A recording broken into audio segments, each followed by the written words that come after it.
हर हर महादेव, राधे राधे। आज मैं एक देवी पचरा लेके आई हूँ। अच्छा लगेगा तो प्यार दुलार बरसाना, कमेंट बॉक्स में जरूर से जरूर बताना।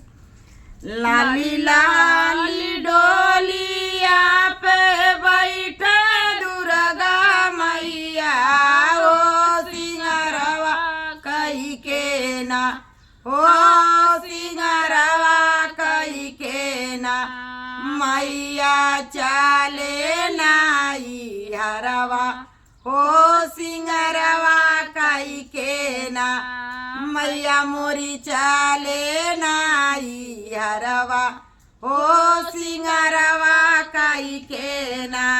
हथवा में पैरई मैया लाली पीली चूड़िया, हो में हदिया रची के ना, हो में हदिया रची के ना, मैया मोरी चाले नाई हरवा, हो में हदिया रची के ना, मैया मोरी चाले नाई हरवा, हो में हदिया रची के ना।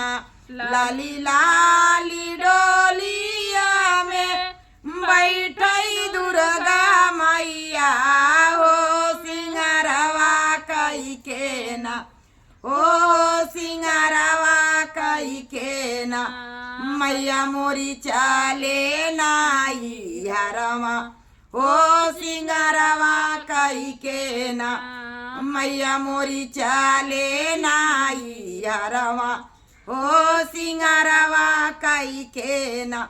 आंगिया में पैरे मैया लाली पीली सड़िया, हो चुनरिया ओढ़ी के ना, हो चुनरिया ओढ़ी के ना, मैया मोरी चाले ली नई हरवा, हो चुनरिया ओढ़ी के ना, मैया मोरी चाले ली नई हरवा, हो चुनरिया ओढ़ी के ना।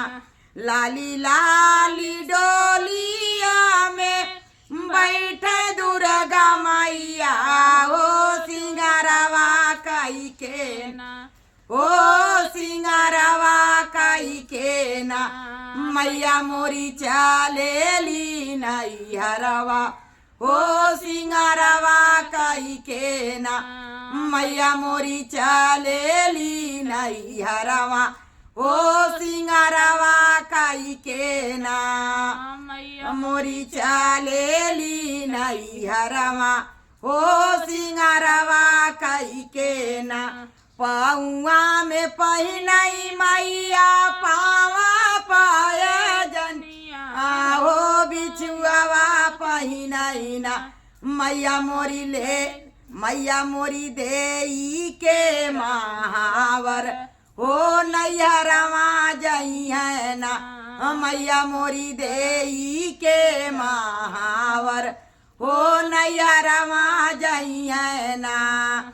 लाली लाली डोलिया में बैठे दुर्गा मैया, हो सिंगरवा कही के ना, हो सिंगरवा कही के ना, मैया मोरी चाले ली नई हरवा, हो सिंगरवा कही के ना, मैया मोरी चाले ली नई हरवा, हो सिंगरवा कही के ना।